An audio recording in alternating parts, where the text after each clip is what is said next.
No episódio de hoje, a gente recebe Frei Wilter Malveira.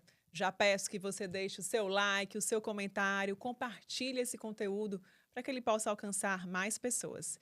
E é claro, não esquece de se inscrever no nosso canal e ativar o sininho.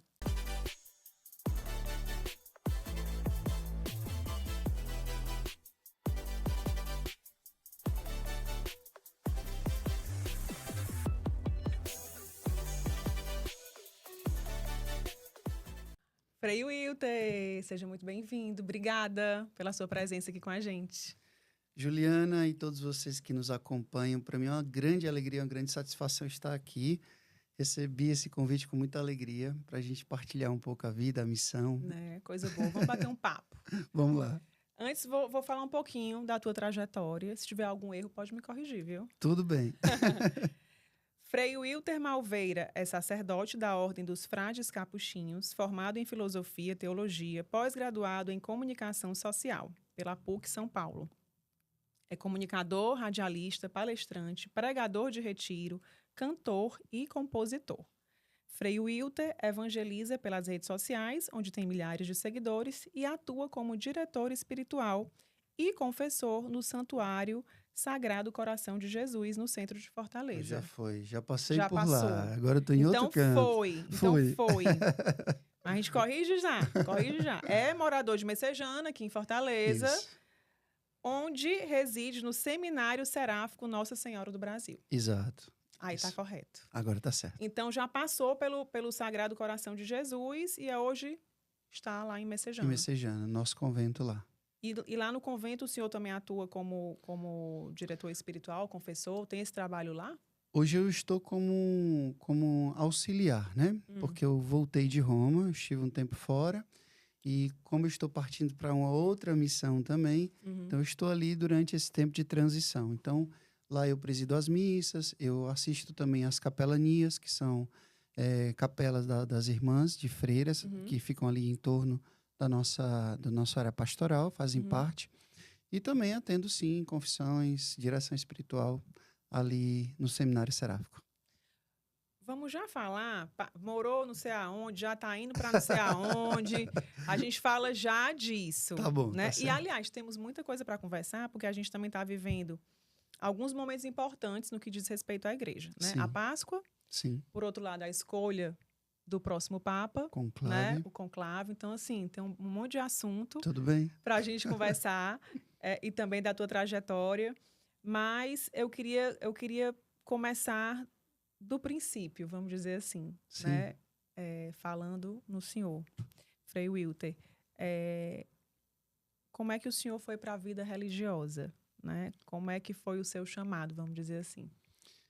Bom, eu nasci na cidade de Quixadá, mas com 3 anos eu fui para Antônio Diogo. Antônio Diogo é um distrito do município de Redenção, que fica mais ou menos 60 quilômetros aqui de Fortaleza, onde meus pais ainda moram hoje.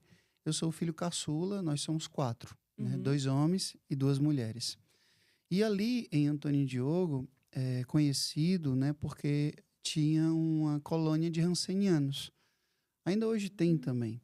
E ali quem tomava conta eram as irmãs missionárias capuchinhas, que são freiras franciscanas também, e um frei chamado Frei Agostinho, que passou muito tempo dando assistência pastoral naquele lugar. E foi ele que me batizou, minha primeira Eucaristia. Eu cresci com essa imagem, tanto das irmãs como desse frei capuchinho, que morreu com mais de 90 anos e me inspirou, né? Então, a presença franciscana naquele lugar é muito forte. Eu cresci naquele ambiente, indo para a missa, vendo as irmãs, vendo o Frei Agostinho. Mas, assim, a minha família é uma família católica, mas é aquele católico muito morno, assim, só de Natal, de Páscoa. Nós sempre fomos muito tementes a Deus. Meus pais sempre me ensinaram a ser muito tementes a Deus, mas não era muito de prática. Então, assim, eu fui educado na fé como uma grande maioria. Tipo assim, tem que batizar, batiza. Tem que fazer a primeira Eucaristia, faz a primeira Eucaristia. Depois, ali, no tempo do sacramento do Crisma, manda também para poder fazer. Então, cumprir preceitos, cumprir obrigações. mas não de uma vivência de profunda espiritualidade, de consciência cristã. Enfim, por que eu estou dizendo tudo isso? Porque às vezes a gente acha que o frade já nasce pronto, né? Uhum. Tem muita gente que pergunta, desde pequeno você queria ser frade? Eu, não. Na verdade, eu nunca pensei em ser frade. Nunca pensei em ser padre. A minha infância, sempre que alguém me perguntava, eu dizia que eu queria ser ou médico, né? Ou então professor de história. Eram 2 sonhos que eu tinha. Mas assim, eu fui crescendo ali, eu sou de sítio, né? Meu pai, o seu Antônio, é tratorista de profissão, é agricultor. Minha mãe é dona de casa. Eu tenho um irmão chamado Maurício, minha irmã chama Neiva e a outra Neila. E assim, eu cresci nesse ambiente muito simples, né? Minha família não é rica, mas também a gente não é pobre, porque vive em sítio, a gente tinha muita coisa. Meu pai é agricultor, mas uma simplicidade muito grande. Então, aquele ambiente religioso da colônia, a presença das irmãs e do Frei Agostinho sempre foi uma referência espiritual. Porém, não tinha aquela profundidade de uma experiência pessoal. Quando eu cresci e já estava ali com meus 14 anos, mais ou menos, eu estudava, eu namorava, eu trabalhava na padaria de um tio meu, e a minha mãe disse, olha, agora tem que fazer o crisma, tem que se preparar para o crisma. E ela me inscreveu. Nessa época eu estava bem afastado da igreja. Eu não era de missa todo domingo, de participar de grupos, não era. Aquela coisa morna, como o senhor Exato, falou. Né? não tinha vivência de fé, não tinha mesmo. E aí ela me inscreveu para eu ir, eu falei, mãe, para que isso? Eu tenho que ir. Então eu fui assim, praticamente obrigado mesmo. E quando eu comecei a me preparar para o crisma, a nossa catequista lá, ela dizia, olha, eu tenho um grupo de jovens que se reúne todo sábado à noite. E é bom que vocês que estão se preparando para o crisma, vocês participem também. Eu disse assim, além de uma coisa ou outra agora, né? Vai ocupar a minha a tarde do sábado e ainda à noite, né? Sábado. E eu gostava de ir para festa, de curtir, né, de ir para praça e sair com os amigos, mas igreja não. Porém, eu fui, comecei a ir. E, por incrível que pareça, Juliana, foi uma coisa que me chamou muita atenção. Porque era um grupo da Renovação Carismática. E eu nunca tinha visto aquele rosto de igreja. Então, você imagina você chegar num salão paroquial e encontrar um monte de jovens louvando, cantando, uma pregação muito forte, muito existencial, muito ao coração mesmo. E aquilo me chamou a atenção, me impactou. Estava acostumado a ir na missa, né, com o rito da missa e um padre idoso celebrando aquele cântico arrastado, que às vezes não atrai tanto, né? Sim. Mas é importante. Hoje eu sei que é importante e foi importante para minha vida de fé. E foi ali, exatamente ali, que eu comecei a minha caminhada.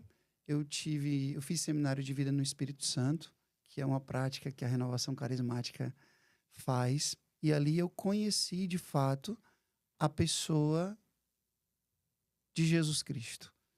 Ali foi quando eu comecei a ter minha Bíblia, eu comecei a ter vida de oração, eu comecei a viver uma mudança radical mesmo, assim, sabe? Porque quando eu era mais jovenzinho, de 13, 14 anos, né, nunca fui muito de beber, sabe? Como a gente costuma dizer, virar a perna e tudo, mas eu não era de igreja, assim.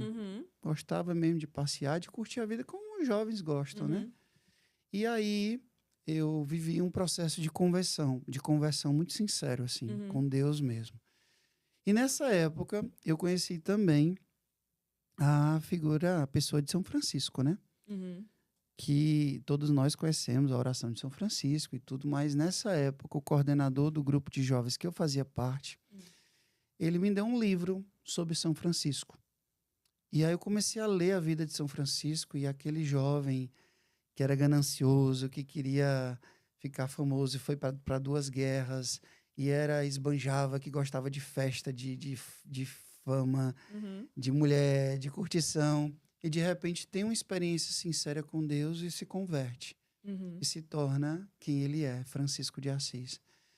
E foi muito impactante o testemunho de São Francisco para mim. E aí eu comecei assim, a amar muito Francisco, porque tudo que que ele fez, eu queria fazer.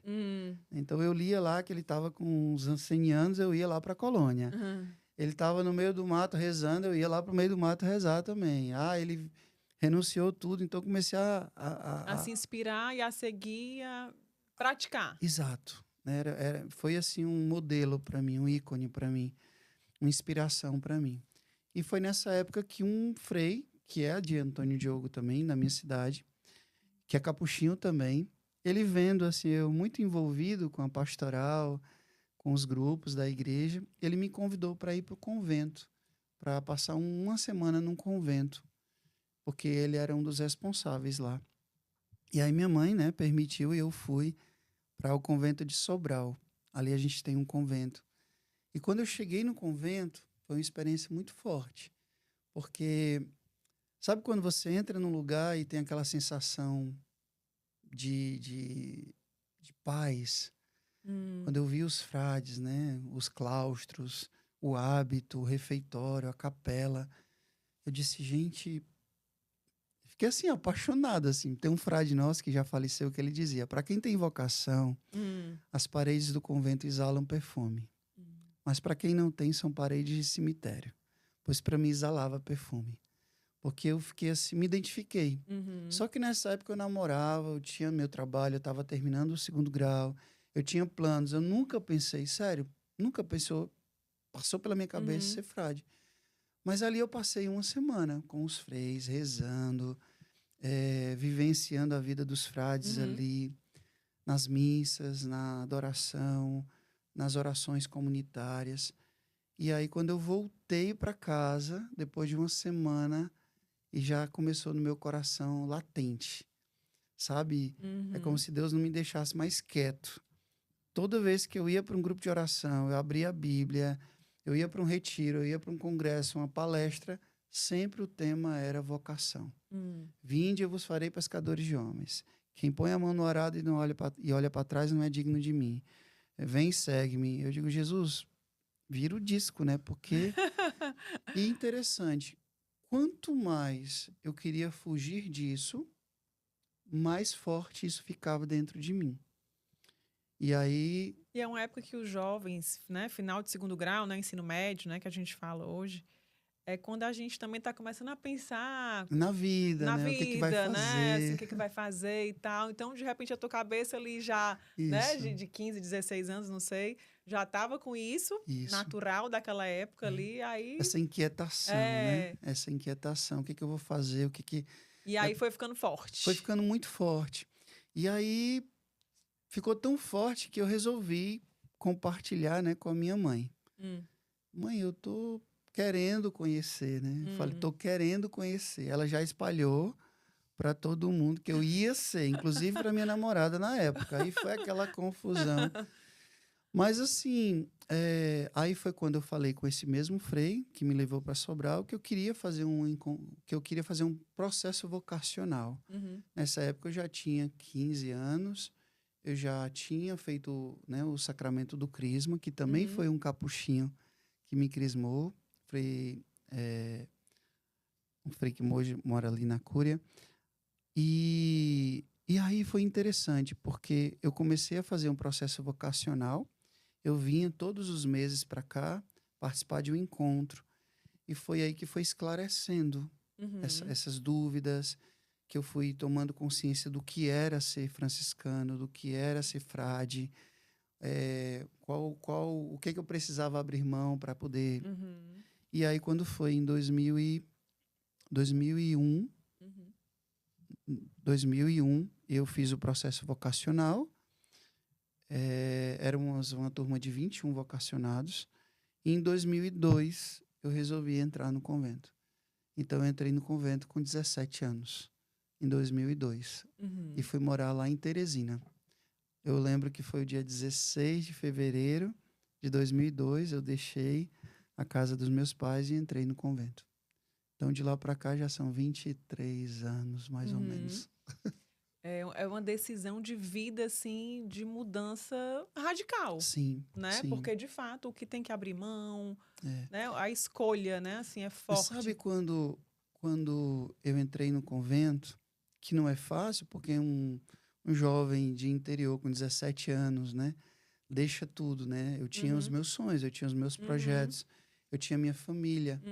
E, e assim, foi muito difícil deixar porque a minha irmã mais velha, ela já tinha saído de casa. A minha outra irmã mais nova também já tinha saído de casa. O meu pai viajava muito, porque ele é tratorista, né? Fazia estrada, barragem, açude. E eu tenho um irmão que é deficiente auditivo. Então, no fundo, assim, eu acabava sendo o braço direito da minha mãe. Mais novo, isso né? pesou muito, né? Porque praticamente em casa era eu, minha mãe e meu irmão. Então, eu ajudava muito, tanto que eu fui para o convento sabendo fazer tudo, né? Já sabendo fazer tudo. Então, foi uma coisa que pesou bastante. Mas Dom Bosco, né, dizia que quando a gente abraça o projeto de Deus, ele abraça os nossos, né? A gente cuida das coisas de Deus e ele cuida das nossas. E aí eu fui. E quando eu fui, eu senti muita paz no meu coração. Eu acredito, Juliana, que discernimento, Santo Inácio de Loyola, ele fala muito sobre isso, né? Discernimento nem sempre é entre uma coisa boa e uma coisa ruim. Mas às vezes é entre uma coisa boa e uma coisa melhor. Então, aquele melhor, aquele tesouro, né, que o Evangelho diz que você descobre e você faz tudo para conquistar. Porque aquele tesouro vai dar sentido para a tua vida. E graças a Deus, assim, até hoje, mesmo depois de mais de 20 anos, eu ainda trago a alegria no meu coração de ter tomado essa decisão. Dessa escolha. Dessa escolha. E aí, assim, aproveitando, né, o senhor mencionou, né, do que tem que abrir mão e como é que funciona, né? Antes da gente começar a gravar, eu estava lhe contando que fui à sua missa na paróquia da Glória, né, no domingo. Hoje, segunda-feira, a gente está gravando no domingo, né? E aí, quando eu estava no caminho, as minhas filhas, eu falei, a missa quem vai presidir é o Frei Wilter. Elas, Frei? Mas não é padre, não? Que tem que presidir a missa. Eu digo, não, realmente, peraí, vou perguntar para poder... É bom que deve ser uma dúvida que as pessoas têm, assim, as pessoas comuns têm, né? Assim, o Frei também celebra a missa, o Frei também é padre. Explica aí um pouquinho pra gente. Eu costumo brincar de que se eu fosse ganhar R$ 1 de cada vez que eu preciso explicar isso, eu já tá... Mas tá vendo? Tava milionário, né? Então, mas tem essa mas dúvida tem real, essa diferença, assim. Eu vou explicar basicamente, assim. Bom, existe os diocesanos, né? Por exemplo, aqueles que já entram no seminário sabendo que vão ser padre. Né? Então, eles vão morar no seminário, vão fazer todo o processo de formação. Normalmente é o propedeuta, filosofia, teologia, diaconato, e depois eles vão ali para uma paróquia tomar conta de uma paróquia. Então, eles já sabem que vão ser padre. E devem obediência diretamente ao bispo ou ao arcebispo. No nosso caso, é diferente. Nós somos religiosos, nós pertencemos, no meu caso, a uma ordem religiosa. Então, o processo é diferente. A gente entra e a gente normalmente faz 2, 3 anos, normalmente mais de 3 anos de formação interna, que a gente chama de postulantado. No meu caso, né, na minha ordem, são 2 anos de postulantado, postulantado 1 e 2. Depois tem o noviciado. Durante esse tempo, a gente estuda documentos que são referentes à nossa vida, a vida consagrada, a vida religiosa. A gente vai levar uma vida mais apostólica, mais de missão, de vivência com as comunidades onde a gente está, os nossos conventos, nossas fraternidades estão. Ali a gente vai no noviciado, que a gente chama que é o útero da ordem, né? A gente vai estudar a vida dos nossos santos, as nossas constituições, a vida de São Francisco, tudo que se refere à nossa ordem. No caso, os capuchinhos. Mas os jesuítas vão estudar tudo que for referente aos jesuítas. Os beneditinos, tudo que for referente a eles. Os camilianos, enfim, cada ordem, cada congregação vai estudar o que é próprio da sua vida e se preparar. Normalmente o noviciado é 1 ano. E aí, quando a gente termina esse 1 ano de formação, a gente faz os votos de pobreza, obediência e castidade, né? seguindo o próprio Cristo, né, que era pobre, obediente e casto. Então, por exemplo, os padres diocesanos, eles não fazem votos, eles fazem promessas, é diferente no nosso caso. A gente recebe o hábito religioso, então a gente vai sempre morar no convento com outros frades. No meu caso, na nossa ordem, pelo menos 3, né? Mas nunca sozinho. Então, a gente, primeiro, entra, faz esse processo de formação. Depois que a gente faz postulantado noviciado e se torna frade, aí a gente vai fazer filosofia e teologia.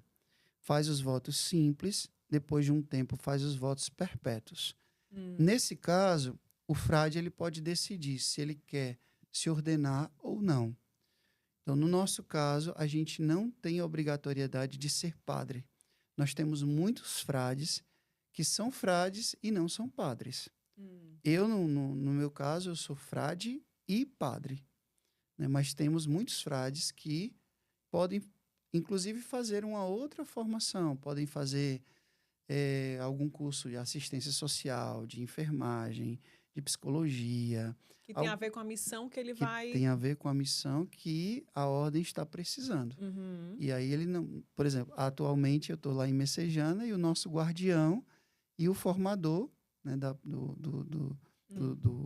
dos nossos estudantes lá, ele não é padre, né? Meu irmão Frei Saulo. Então, e faz muito bem, faz com excelência o trabalho dele.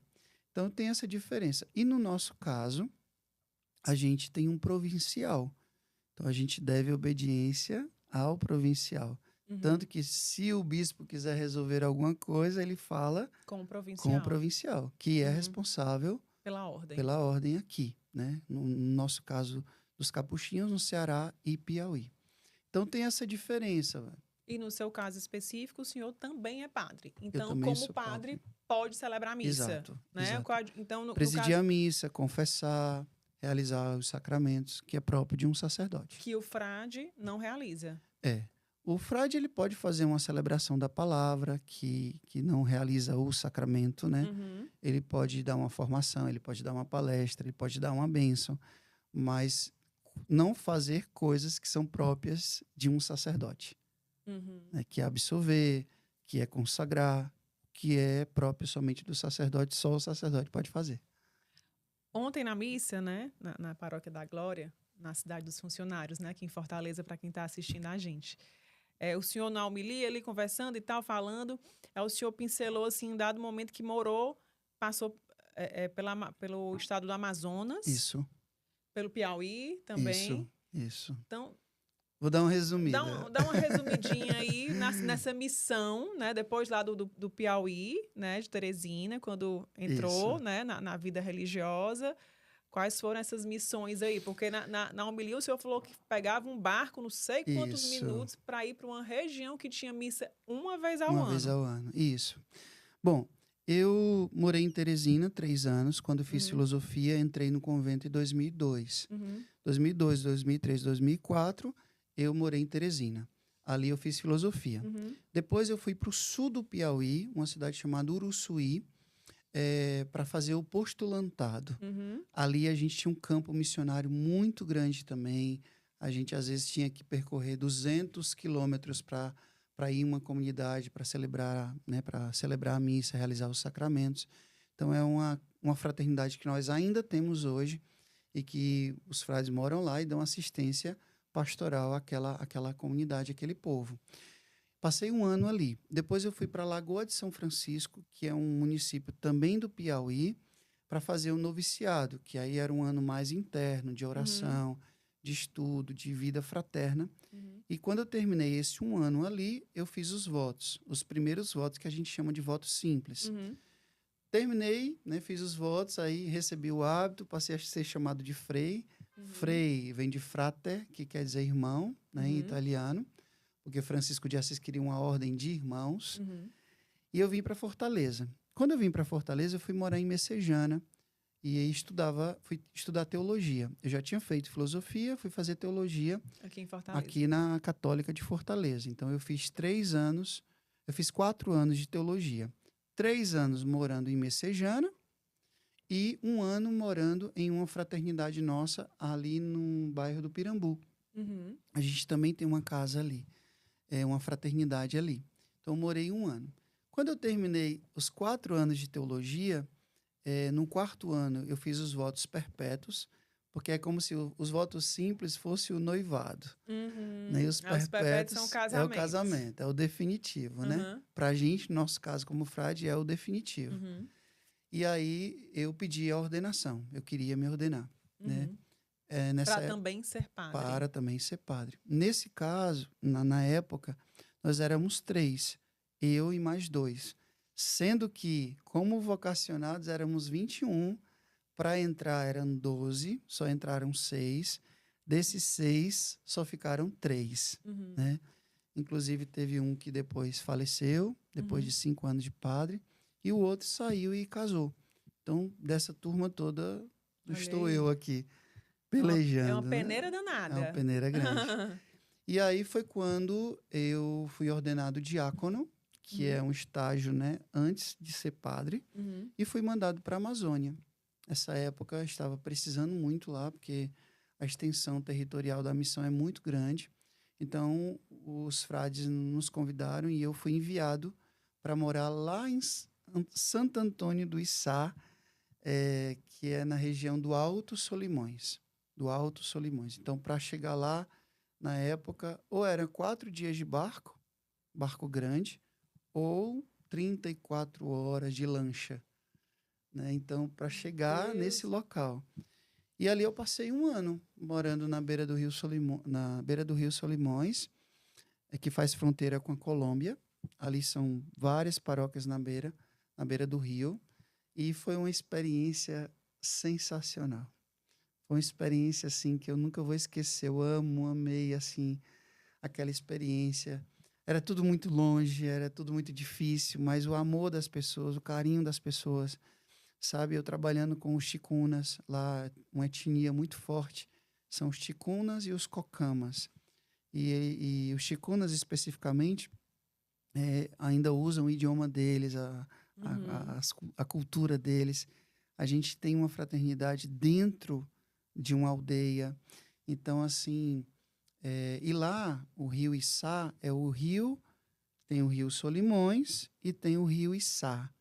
Esse rio Içá é um braço, vamos dizer, um braço dos Solimões, eu não sei se posso dizer isso, mas que vai dar no Peru. E ali, o Solimões é navegável. Todo dia passa barco. Mas esse Içá, ele é navegável, mas não tem muito fluxo. Então, para a gente poder fazer missão, a gente viajava 2 horas subindo, aliás, 2 dias subindo esse rio, Içá, até chegar na fronteira do Peru, onde numa área militar. Ali a gente passava 2 dias, mais ou menos, e depois a gente vinha fazendo as várias comunidades na beira do rio, que na época eram 23, mais ou menos.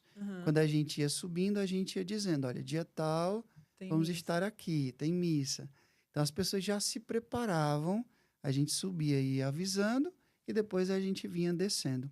E essa missão foi interessante, porque foram 23 dias morando dentro de um barco. E assim, a gente levava as compras, né? Que a gente, para poder sobreviver, assim, mas tinha momentos que a gente tinha que dar para algumas comunidades, porque às vezes não tinha. Em compensação, as pessoas também nos davam frutas, nos davam peixe. Enfim, assim, foi uma experiência muito bonita, porque não tinha área de celular, não tinha energia É um mundo, assim, elétrica, paralelo, né? Assim, não um tinha. mundo totalmente diferente. E eu me lembro bem, assim, que eu ficava pensando, né? Às vezes era água, mato e céu. Água, mato e céu. Água, mato e céu. Você olhava, era água, mato e céu. Mas, assim, uma alegria no coração, sabe? Porque quando você chegava naquelas comunidades que às vezes tinha uma missa uma vez por ano, e as pessoas esperavam, e elas queriam nos ouvir, né? Que esperavam pelos frades, né? Queriam batizar seus filhos, queriam participar da missa. Uma fé católica tão bonita, eu digo assim, todo cansaço vai embora. sabe? Vale a pena eu estar aqui hoje. E, enfim, assim, foi um ano muito especial da minha vida. Qual foi o principal aprendizado dessa experiência aí de um ano? O principal aprendizado foi aprender a ser feliz com pouco. Por exemplo, às vezes a gente chegava na aldeia, aí tava lá, a Índia com o meninozinho no braço, né, no peito aqui, aí botava para um lado, botava para o outro, os curuminhos assim, tudo brincando, e um índio ali se balançando na rede, e às vezes a gente que tem essa mentalidade de proatividade, de pressa, de acumular. Aí eu falava com um postulante que era de lá da Amazônia, né? E, meu irmão, aqui é só isso aqui mesmo. É né? isso mesmo? Ele disse assim, Frei, vai acumular para quê? Ele quer pescar, ele vai ali, pesca, come. Vai pegar ali a fruta e traz. Então, é uma vida mais simples. É uma vida que não tem que ter essa coisa de acumular, de ter que fazer muita coisa, sabe? Porque é isso que está nos adoecendo hoje. Eu costumo dizer que o que é a depressão hoje em dia, né? É um excesso de passado. O que é o estresse? Um excesso de presente. E o que é a ansiedade? Um excesso de futuro. Então, a gente vive sempre nesses excessos. Então, eu particularmente percebo que ali eu aprendi a ser feliz com um pouco. Aprendi a ser feliz com o simples, sabe? Por exemplo, chegar numa aldeia, eu lembro bem dessa cena, e não saber falar o ticuna, pegava uma folha de papel e desenhava. Desenhava um cachorro, por exemplo. E aí a criancinha dizia, otá, otá. E já sabia que otá era cachorro na língua. E assim eu fui aprendendo muitas palavras naquele idioma com as próprias crianças. Sabe, eu desenhava ali uma casa e ela dizia, eu aprendia e assim a gente vai se familiarizando. E era aquilo, visitar as casas, levar uma presença, né, do evangelho ali para aquelas pessoas. Qual o nome da língua mesmo? Ticuna. Ticuna. Ticuna, sim. Fala alguma coisa, Frei, Ticuna. Nhatibué. Vamos comer. Eu tinha que aprender. Essa daí é nível sobrevivência. No mai, no mangué, quer dizer, olá, tudo bem? No mai, no mai. Eu aprendi, já está com bastante tempo, mas eu aprendi algumas coisas. Deu para sobreviver. Uma experiência realmente assim diferenciada. E aí, depois de um ano, voltei para cá, para Fortaleza, né? E aí foi quando eu tinha que me ordenar padre. 2012 já. Aí fui lá para Antônio Diogo, dia 11 de fevereiro de 2012, eu fui ordenado padre, dia de Nossa Senhora de Lourdes, que é a minha padroeira. E aí depois eu fui para Guaramiranga, passei 4 anos como pároco. Assim que eu me ordenei, já soube que ia ser pároco, o que normalmente não acontece, né? Você ordena, vira vigário, depois você vai ser pároco. Mas não, eu ordenei em fevereiro, março, eu já era pároco. Passei 4 anos em Guaramiranga, foram 4 anos muito especiais da minha vida, meus primeiros anos de padre.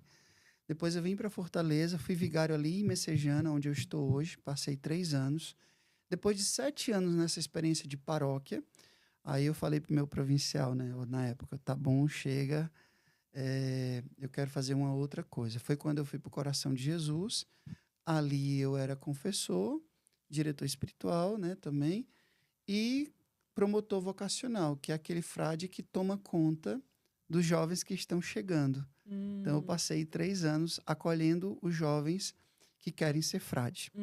Né? Então, e foi na época que eu também aperfeiçoei mais. Eu entrei nesse mundo da comunicação. Quando eu estava em Messejana, eu recebi um convite da FM Dom Bosco, né? Que hoje é uma das rádios aqui em Fortaleza muito forte, né? E eu comecei a fazer um programa semanal, né, que se chamava Papo de Família, e era um programa ao vivo.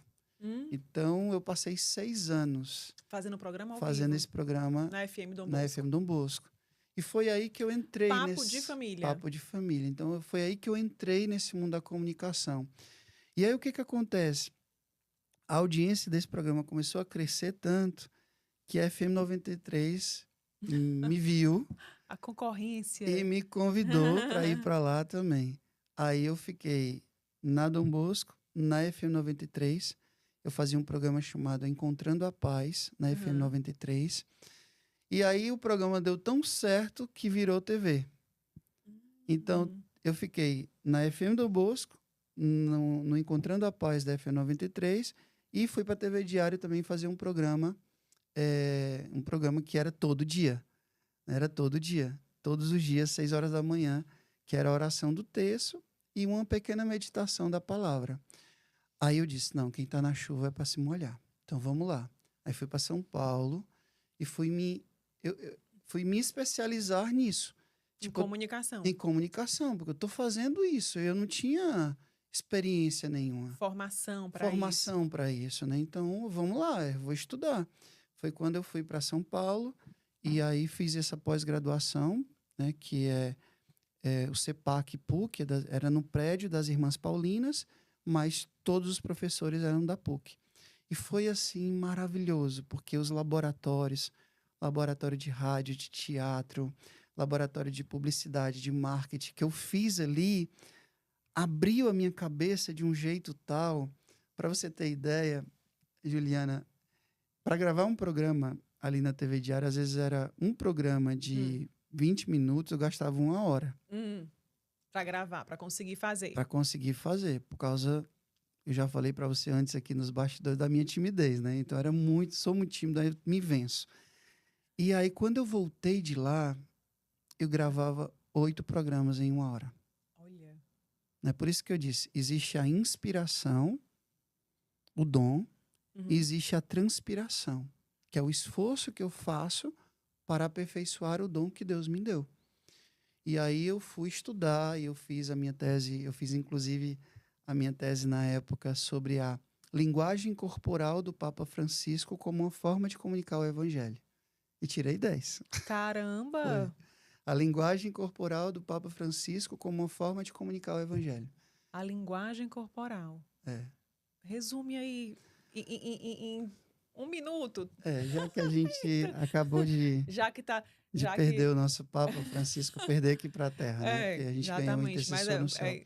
Resumindo, nós que trabalhamos na comunicação, né, que estudamos comunicação, a gente sabe que grande parte da nossa comunicação é gestual. Inclusive, desde a época do Homem das Cavernas, primeiro a gente aprendeu a gesticular para depois falar. Né?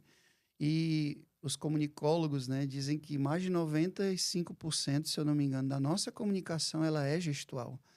Então, a fisionomia, o corpo, né, tem aquele livro, né, O Corpo Fala.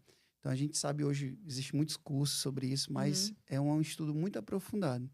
E o que eu fiz? Existe um livro de um vaticanista chamado Mimo Miolo, que se chama, em italiano, La Encíclica degli Gesti di Papa Francesco, que seria a encíclica dos gestos do Papa Francisco. E ele diz o quê? Ele diz que o Papa Francisco, ele escreveu uma encíclica, que é um documento muito importante que os papas lançam, né, em 3D. Ou seja, se ele escrevesse um documento e lançasse, algumas pessoas iriam ler. Mas quando ele, por exemplo, parava e quebrava um protocolo e abraçava alguém, beijava alguém, o mundo via. Quando ele foi lá num presídio e beijou os pés, né, dos presidiários, quando ele quebrava um protocolo para poder pegar uma criança no braço, o mundo via aquilo. Não somente os crentes, mas até os não crentes. Não é à toa que ele rapidamente já foi ser capa da Times, né? Então, assim, o Papa Francisco, ele é o Papa dos gestos. Ele falava, ele escrevia, mas a gente lembra do Papa Francisco por quê? Os gestos, né? Então, eu escrevi sobre a linguagem corporal dele, o olhar dele, as expressões dele, o abraço dele, que comunicava mais o evangelho do que se ele escrevesse alguma coisa. Resumindo, é isso. Pois vamos aproveitar e vamos mostrar uma imagenzinha aí, Miguel, de um encontro especial. Esse encontro aqui, Frei Wilter. Ai, meu Deus, esse foi um dos dias mais felizes da minha vida. Conta. Eu, depois desses 3 anos ali no Coração de Jesus, Foi a época da pandemia. Eu maturei muito, assim. Eu estava fazendo 10 anos de padre. E eu disse, Senhor, eu tenho que dar um passo a mais. Eu sempre tive um sonho de estudar fora, de aprender o italiano, de fazer uma especialização. E aí eu pedi a minha província para estudar em Roma, porque a gente tem oportunidade para isso. E eles me permitiram. E eu fui estudar em Roma, teologia pastoral no âmbito da comunicação e da educação. E por muitas vezes eu tive a oportunidade de estar com o Papa Francisco. Tipo, se eu quisesse ver o Papa toda semana, ele estando em Roma, era só ir dia de quarta-feira ou dia de domingo. Quarta-feira tem audiência ali na praça ou na sala Paulo VI e domingo o Ângelus. Então eu tinha sempre a oportunidade. E a gente estando lá, por exemplo, na época da Quaresma e do Advento, o pregador do Papa, ele é capuchinho, que é a ordem que eu pertenço. Então sempre eu conseguia alguma cortesia para ir participar das pregações do cardeal Raniero Cantalamessa, que é outra pessoa que eu amo demais. Tive a graça de conhecer pessoalmente, que é um grande inspirador para a minha vida. Eu acompanho há mais de 25 anos. Eu disse isso para ele, né? E aí, em uma dessas pregações, o Papa Francisco estava, né, na pregação. E quando ele ia saindo, eu disse, eu não vou perder a oportunidade que eu já tinha tido uma outra vez. Uma outra vez, eu te confesso, o Papa Francisco vinha caminhando, eu estava aqui a 2 passos dele e eu travei.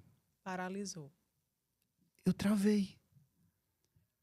Eu fiquei tão impactado com a presença do Papa que a minha vontade era chorar e eu fiquei congelado. 2 passos aqui. E ele passou. E eu passei vários dias me culpando. Meu Deus, qual é a outra oportunidade que eu vou ter de encontrar o Papa desse jeito, de falar com ele, de beijar a mão dele? E aí, quando foi alguns meses depois, eu fui para uma outra pregação do cardeal Raniero Cantalamessa. E ele, foi esse dia. E aí eu disse, não. Aí fiquei pertinho da porta, que eu sabia que ele ia passar por ali. Eu estando com o hábito capuchinho, que é o mesmo hábito do pregador do Papa, então ali a guarda já dá suíça, para fazer a identificaçãozinha. Já não se preocupa tanto, enfim. Aí quando ele veio, eu não contei pipoca. E aí eu fui ao encontro dele, ele parou e tava só eu e ele ali, né? E o que cuida dele, ele tava ali do lado. E aí eu disse tudo que eu tinha para dizer para ele. Olhando nos olhos dele assim. O Papa, ele tinha essa característica, né? Você podia passar 1 minuto na frente dele, mas ele estava ali. Presente. É um tempo de qualidade que ele sabia dar a cada pessoa de forma singular. E eu senti, eu vivi isso. Eu parei na frente dele, ele olhou assim nos meus olhos. Aí eu falei, né, em italiano, eu sou frade brasileiro, estou aqui estudando. Eu quero lhe agradecer pela sua vida. Tá me emocionando. Quero lhe agradecer pela sua vida, pelo seu testemunho. E eu aprendo muito com o senhor. E aí eu falei assim para ele, io ti voglio bene tantissimo. Em italiano, eu lhe amo muito. E ele falou, anch'io a te. Eu também a você. Aí pronto, aí podia morrer em paz.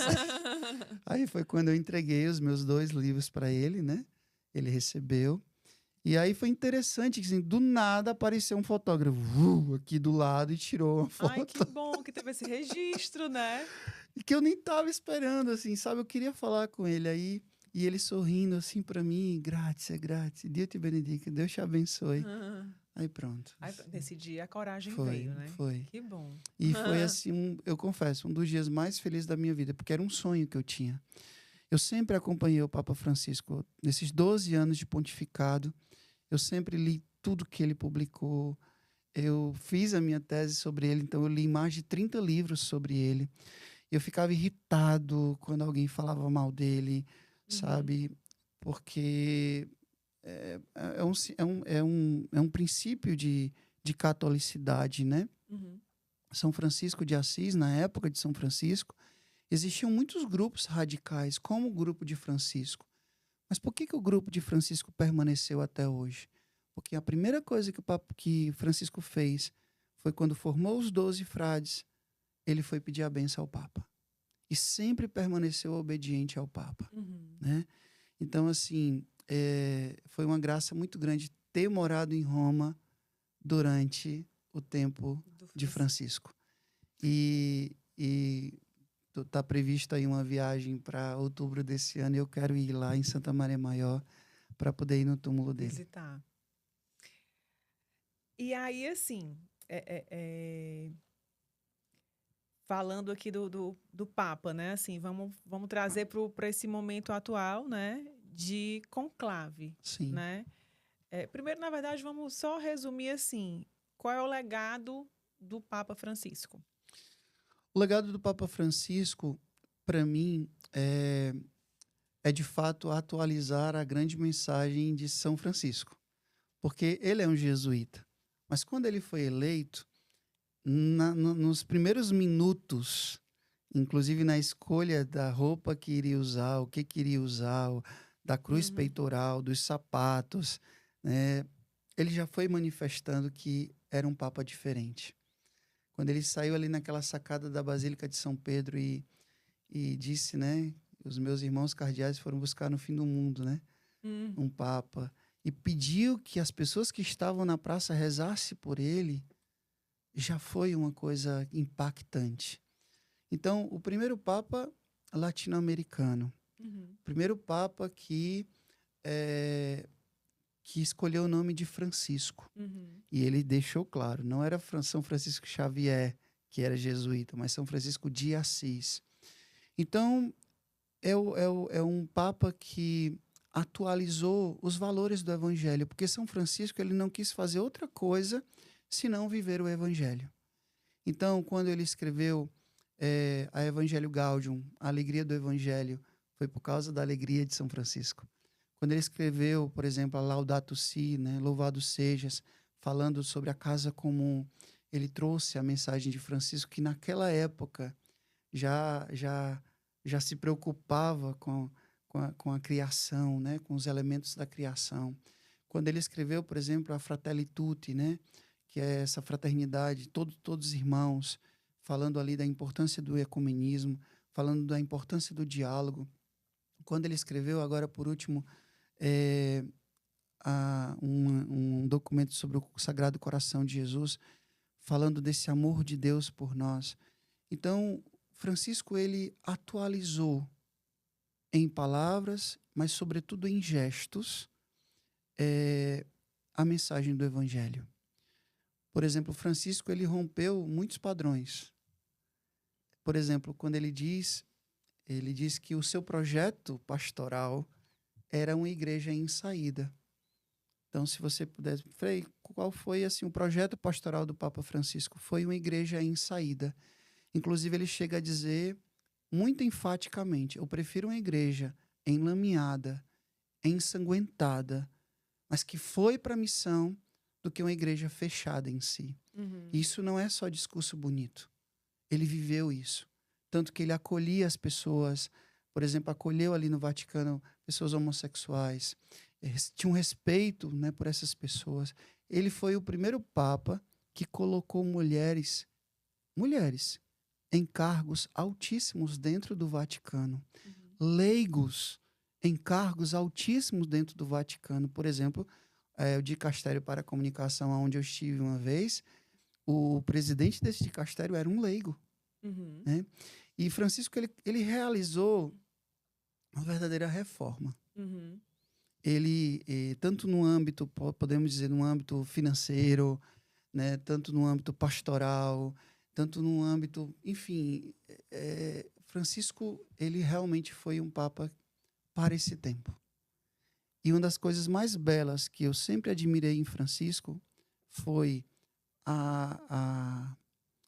foi exatamente o cuidado dele, o zelo dele, de falar numa linguagem que todos entendiam. Acessível. Eu sempre dizia, olha, só não entende Papa Francisco quem não quiser. Porque só falta desenhar, né? Tudo bem, João Paulo II era um polaco, falava muito bem, um grande teólogo. Bento XVI era uma sumidade, um homem inteligentíssimo, alemão, né, que passou muito tempo ali como secretário da doutrina da fé.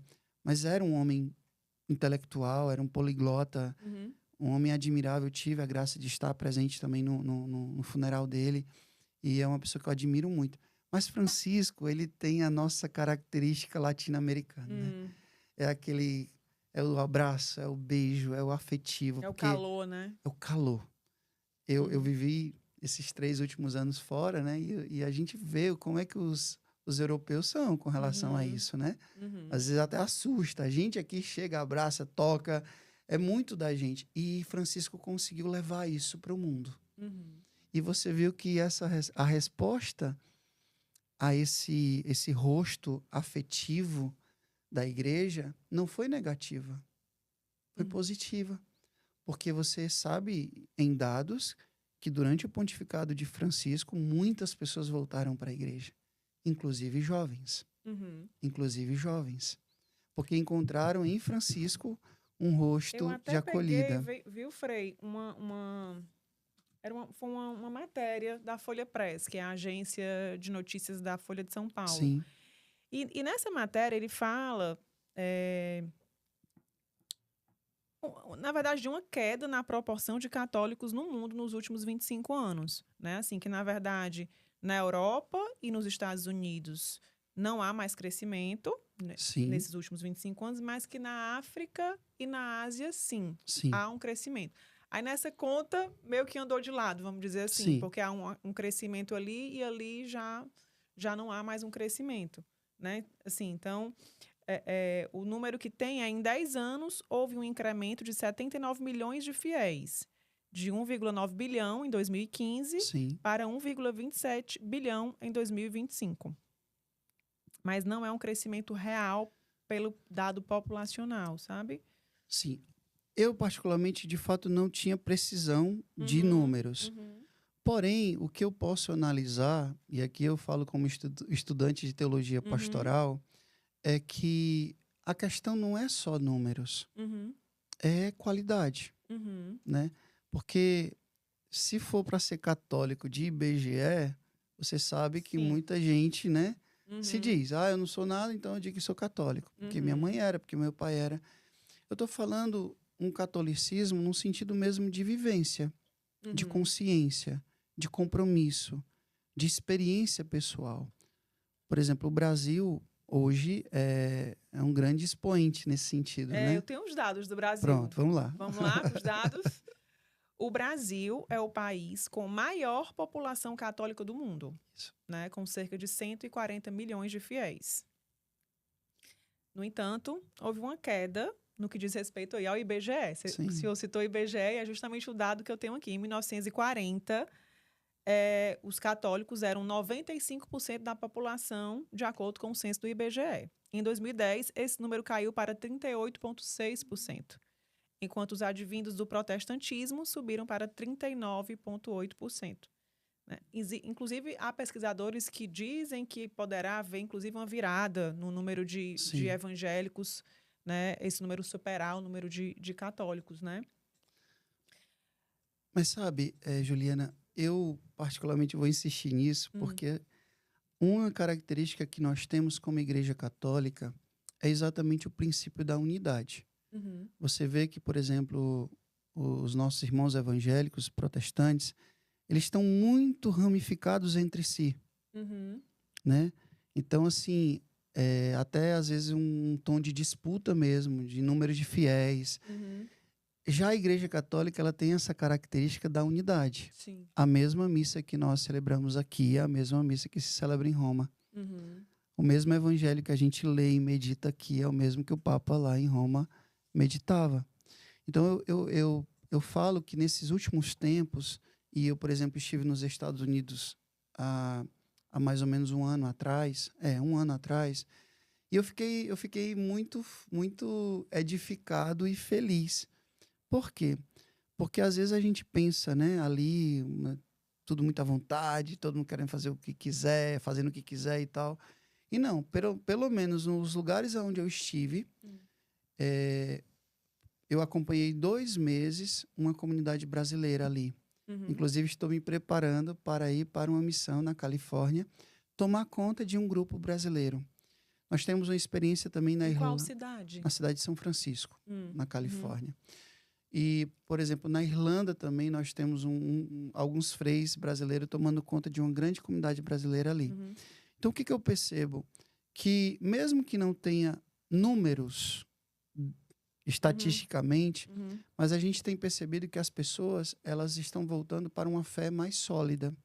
Claro, a gente precisa ser sincero e dizer, às vezes até fundamentalista, exagerada, né, como esse ultra-tradicionalismo que às vezes acaba caindo mesmo para uma questão muito radical.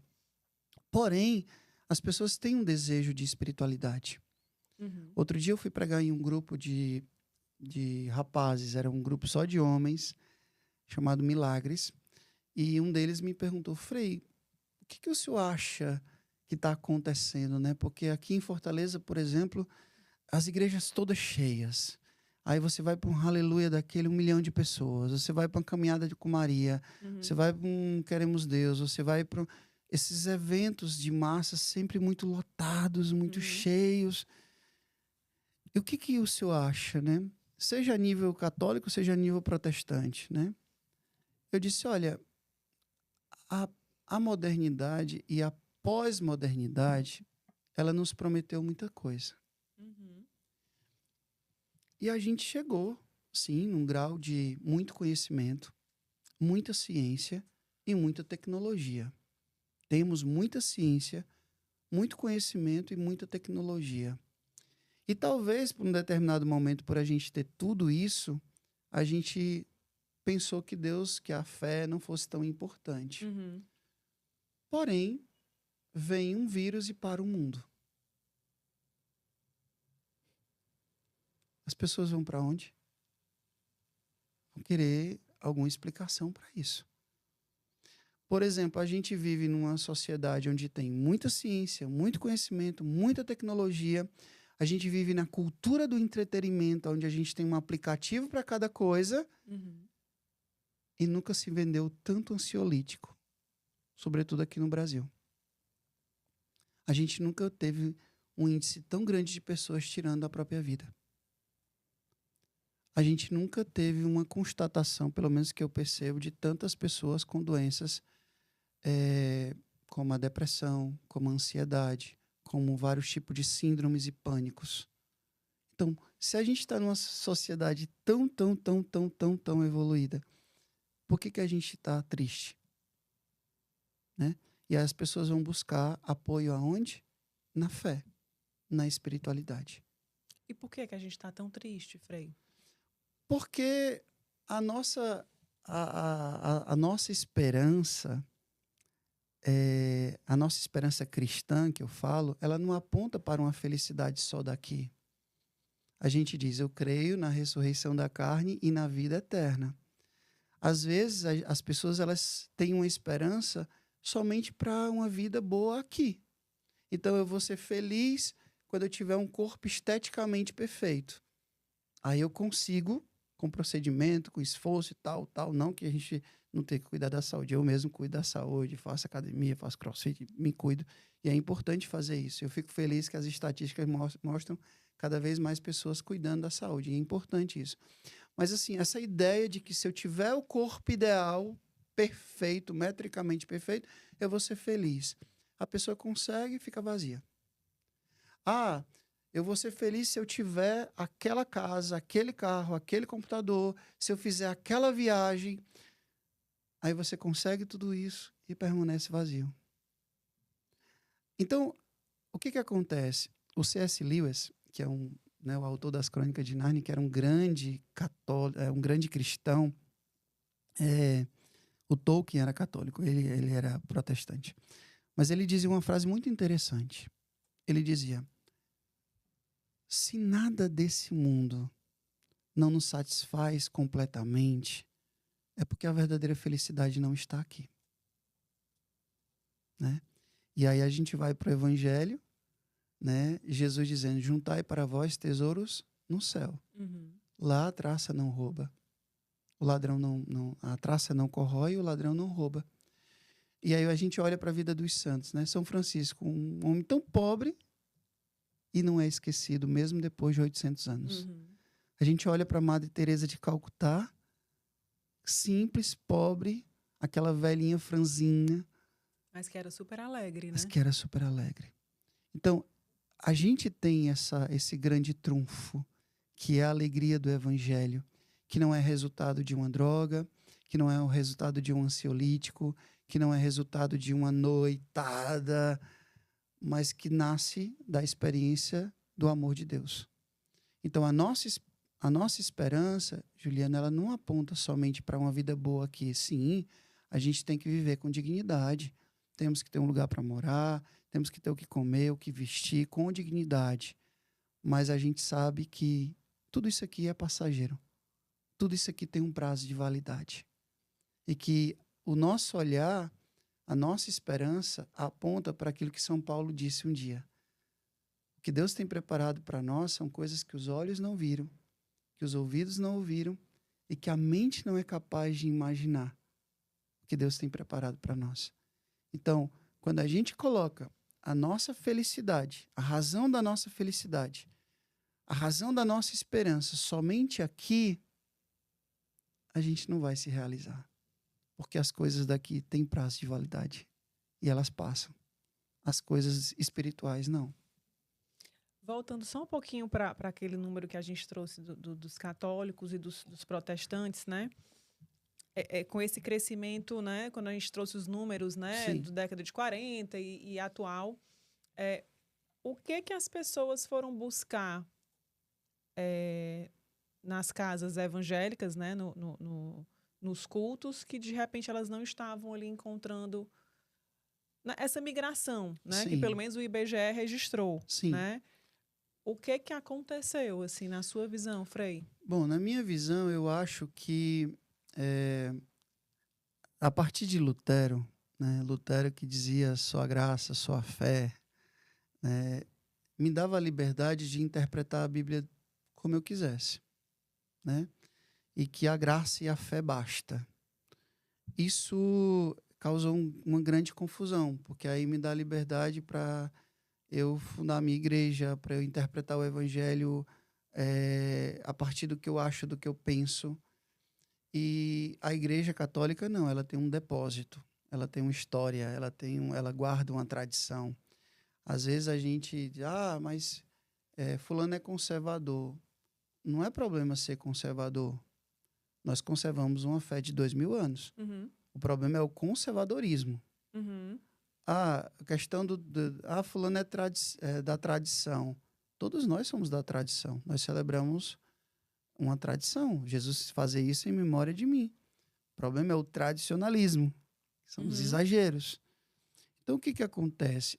Hoje, o que eu percebo, não em todas, eu tenho alguns amigos pastores, não em todas, mas o que eu percebo às vezes é que a gente está moldando uma fé para nos sentirmos bem. Eu vou buscar uma religião para me sentir bem. Entendeu? Tanto que pode ter ali numa placa de igreja, pare de sofrer. Poxa, mas como pare de sofrer se Jesus disse que quem quiser segui-lo tem que renunciar a si mesmo? Tem que abraçar a cruz de cada dia. Tem que segui-lo. Que disse que o Filho do Homem não tem nem sequer onde reclinar a cabeça. Que disse que o caminho para o céu é um caminho estreito, que a porta do céu é uma porta estreita. Então, eu não posso pregar um evangelho só para eu ficar bem, para eu me sentir bem. Então, o que eu percebo? A chamada teologia da prosperidade, ela prega isso. O Deus que abençoa. E quanto mais, né, eu faço como ditam que eu tenho que fazer, eu sou mais abençoado ainda. Eu não concordo com esse tipo de pensamento, né? Até porque Jesus, ele nasceu em um lugar que nem dele era. Ele viveu numa cidadezinha insignificante para o Império Romano em uma família pobre. O pai dele era carpinteiro, a mãe dele era dona de casa. E quando ele foi selecionar os discípulos, ele não selecionou os poderosos, ele selecionou pescadores, cobrador de imposto, pessoas até de má fama. Então, assim, enfaticamente, o que eu percebo? Posso estar errado, mas a minha análise é essa. Às vezes essas igrejas, né, de beira de estrada e que nasce uma a cada semana, a cada mês, às vezes é pregar uma coisa, um discurso religioso que me faça bem. Que às vezes enche mais o ego, enche mais o bolso do que o coração das pessoas de fé. Não estou fazendo juízo de valor, é o que a gente percebe. Então, se eu estou aqui numa igreja com você, eu brigo com você, você fica com 20 fiéis, eu fico com 20. E eu vou fundar a minha igreja. Então, isso é perigoso, porque é a comercialização do discurso religioso. E eu não posso, eu jamais posso usar o evangelho para uma autorreferencialidade. Inclusive, o Papa Francisco combatia muito isso. E a religião não é que o evangelho tem que se adaptar à minha vida. Eu preciso adaptar a minha vida ao evangelho. E isso é exigente. Tanto que Jesus, quando disse assim, ó, este pão é verdadeira comida, é minha carne. Esse sangue é verdadeira bebida. Aí alguns discípulos disseram, esse discurso é duro demais. E começaram a ir embora. O que Jesus fez? Não, vem cá, volta aqui, não é bem assim, não. Jesus olhou para os que ficaram e perguntou, querem ir também? Então, Jesus ele foi enfático. Então, a vida cristã, ela supõe sacrifício. E muitas vezes a gente percebe determinadas manifestações de igrejas que estão mais preocupadas em prosperar para essa vida do que, de fato, configurar a vida de Cristo, que exige sacrifício, que exige doação, que exige, de fato, seguir os passos de Cristo. Não sei se eu consegui responder. Não, eu consegui, sim. Frei, voltando aqui a gente falou do Papa Francisco, né, do legado e tudo mais. E o que esperar do próximo Papa? Bom, nós estamos no ano da esperança, né?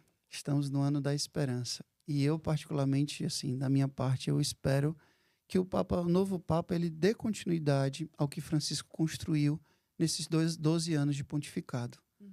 Porque você percebe que a igreja, com todas as dificuldades que ela passou e passa, né, ela é uma voz forte. Você vê que, diante dessas guerras que nós estamos presenciando, duas que são mais evidentes, mas, na verdade, eu fiz uma disciplina chamada Ciência da Paz, lá na Universidade Lateranense, e o meu professor, que era sociólogo da religião, ele dizia que, atualmente, no mundo, nós temos cerca de 40 guerras ativas. Nós sabemos de duas, né, que está acontecendo. E qual era a voz que mais se levantava contra isso? Né? Era a voz do Papa Francisco. Sim. Então, ele realmente nos deixou essa grande responsabilidade de trabalhar pela paz. Então, eu espero, na verdade, assim, eu acho que os católicos, né, esperam que o novo Papa ele dê continuidade ao que Francisco plantou. Quando o Papa Francisco faleceu, eu fiquei muito sentido, eu fiquei muito emocionado, eu fiquei me sentindo como que um pai que perde um filho mesmo. Chorei até. E eu dizia, uma conversa assim, entre amigos, o mundo ainda não entendeu Francisco. Do mesmo jeito que São João 23, na época, convocou um concílio e disse, esse Papa, nessa idade, convocar um concílio, como é que esse homem faz isso? Né? E ele tinha ideias inovadoras, e ele convocou o concílio, e o concílio fez, né, o que fez na igreja, abrir as portas da igreja para o mundo, dialogar com o mundo. Então, eu particularmente acho que muita gente ainda não entendeu a mensagem de Francisco. Mas o que ele plantou vai germinar. E eu espero que o novo Papa ele possa... claro, não vai ser igual e a gente deve evitar essa coisa de comparação, né? Porque eu acho muito injusto essa coisa de comparação. Porque eu gostava mais de João Paulo II. Porque eu gostava mais de Bento. Cada Papa tem sua característica. Mas né, normalmente valoriza e dá continuidade o que o outro fez. Tem alguns nomes. Vamos colocar aqui na TV. Pietro Parolin. Pietro Parolin, ele é secretário do Estado do Vaticano, italiano. E ele é responsável por conduzir o processo do conclave, Sim. não é isso? Então, é um dos nomes É um dos nomes cotados. cotados, né? Eu estava procurando aqui no papel esses nomes, viu? Que eu não decorei, não. Tem também a possibilidade do primeiro Papa Negro, que é o Robert Sarah, africano, que está dentro da região que a gente mencionou aqui na nossa conversa, de crescimento do número de fiéis, Sim, né? sim. África e Ásia, Sim. né? Então, contemplaria, digamos assim, esse movimento mundial, assim. Seria, pelo menos, historicamente, não se tem registro, né, de pontífice negro na história, né? Sim. Então, ele seria, oficialmente, o primeiro. Tem algum palpite? Ou algum desejo no coração, Frei, com relação ao conclave? Bom, eu particularmente, assim, claro que você se identifica com alguns, né? Eu tive a graça de conhecer o Tolentino, que ele é responsável pela cultura e educação lá em Roma. Foi colocado pelo o Papa Francisco, tinha uma grande estima por ele. Eu tive a graça de conhecer pessoalmente também, português. Eu não sei se a idade dele, mas se ele pode ser eleito. Na verdade, eu não estou lembrando aqui agora.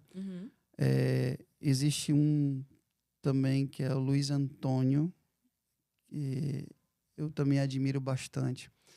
Mas, assim, sinceramente falando, eu particularmente, depois de Francisco, eu acho que é melhor a gente não criar muitas expectativas, especulações, porque ninguém imaginava que nós teríamos um Papa latino-americano. E surpreendeu a todos. E podemos nos surpreender também, Exato. então. Então, eu prefiro não entrar um pouco nessa lógica da mídia, que agora isso fica especulando. E, inclusive, eu fiquei um pouco irritado na época, o Papa nem tinha sido enterrado e a conversa era essa. Gente, vamos fazer o processo, né?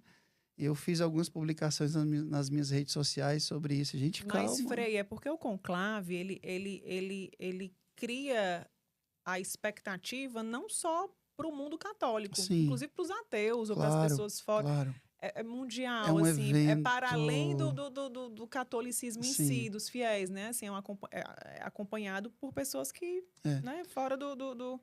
Eu queria até aproveitar, porque, assim, depois que o Papa Francisco morreu, né, e que agora a gente está gravando hoje, segunda-feira, dia 5 de maio, e conclave começa dia 7, quarta-feira. Então, a gente está bem nesse período.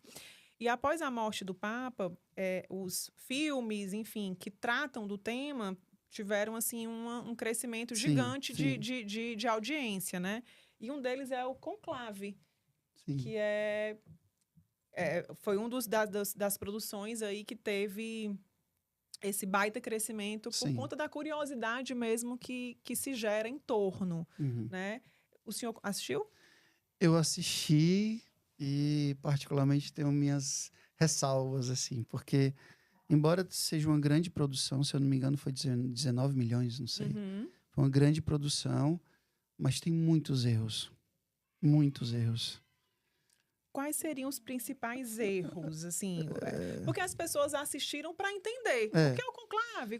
Imagino, né? Mas por a gente precisa entender, por... assim, a gente sabe que muita coisa, não estou dizendo que todo filme é um erro. Sim, sim. A gente sabe que existe as afinidades, existe as discussões políticas, aquele cardeal que vai mais para uma linha conservadora, esse outro que vai mais para uma linha mais aberta. O próprio Papa Francisco era considerado um Papa progressista, Exato. né? Assim. Então, assim,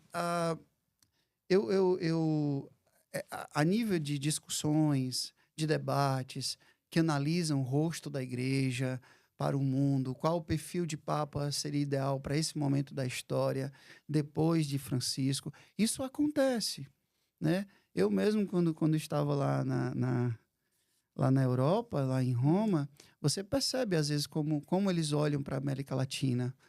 Uma vez até tive assim, um embate com um frade italiano, porque ele falou alguma coisa que eu disse, eu não concordo. E fui explicar para ele porque eu não concordo, né? Com relação ao pontificado de Francisco, né? Então, assim, existem essas discussões, essas polarizações Uhum. a respeito de esse segue mais a linha de Francisco, esse fecha mais, Sim. é alemão, é americano, é italiano, é latino-americano. Então, existe isso? Existe. Mas o que a gente precisa tomar consciência é que há longos anos de história, o conclave sempre foi um evento que tem uma repercussão mundial, Sim. porém tem todo aquele sigilo, né, que eles buscam conservar. Né? Tanto que antes de entrarem ali na Capela Sistina, que eu tive a graça de estar algumas vezes, é feito toda uma inspeção de saber se tem ponto de escuta e alguma filmagem, tudo e tal. O segredo que existe entre ali Uhum. os cardeais nos votos e tudo e tal. Então, eu prefiro acreditar, nesse momento, na ação do Espírito Santo, sabe? Que guia e que conduz a igreja e que há de eleger um Papa que seja realmente o Papa necessário para a igreja desse tempo. Mas, Frei, especificamente do conclave, né, que a gente está falando da curiosidade das pessoas, tem algum ponto que o senhor gostaria de esclarecer, que aquilo lhe chamou? Tem aqui a questão das linhagens diferentes, do tradicional, menos tradicional, mas tem alguma coisa que lhe chamou a atenção para que as pessoas que assistiram saibam a versão da igreja? Por exemplo, um grande erro que existe no filme Hum. é, por exemplo, com relação àquela freira, né, que te teria engravidado de um dos cardeais que quase ia Uhum. sendo eleito, né? Sim. Aquele cardeal africano. E chega aquele que é responsável pelo conclave e vai confessá-la. Uhum. E ele diz, não, você pode se confessar comigo. E ela se confessa com ele. E assim que ele termina a confissão com a freira, ele vai conversar com o cardeal. Isso, em hipótese alguma, poderia acontecer, porque o sigilo sacramental Da confissão é absoluto. Ele automaticamente ali estaria excomungado. Ainda que seja uma informação da mais Não alta pode, importância. não pode.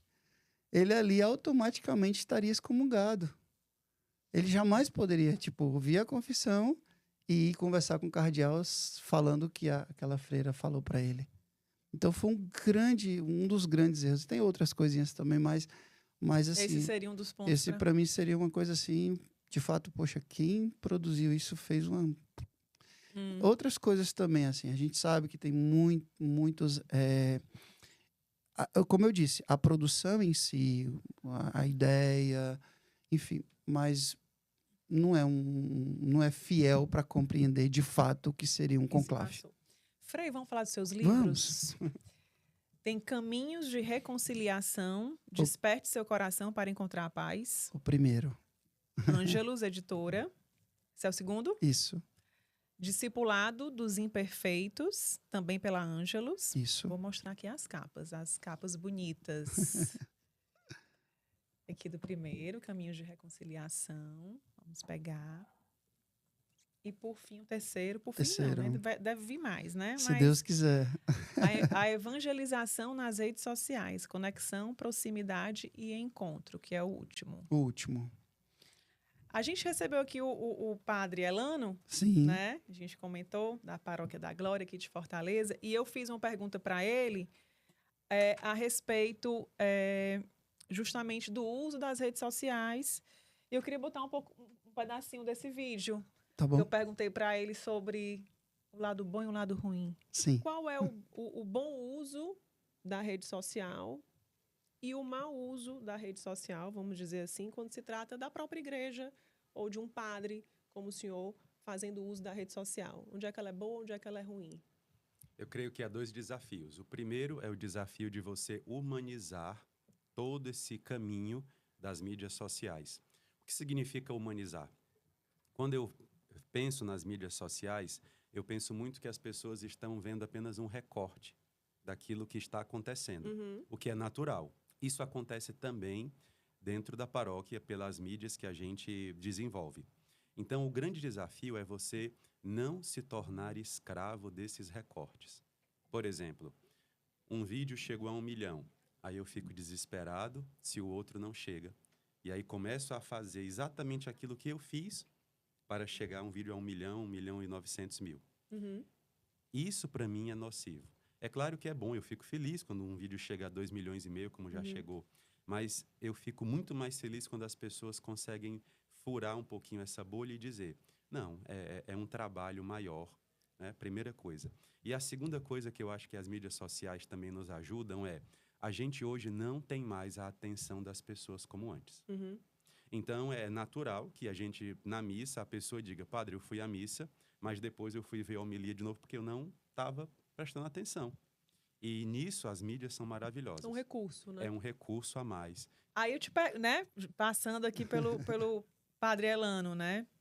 E o senhor que é craque no assunto, né?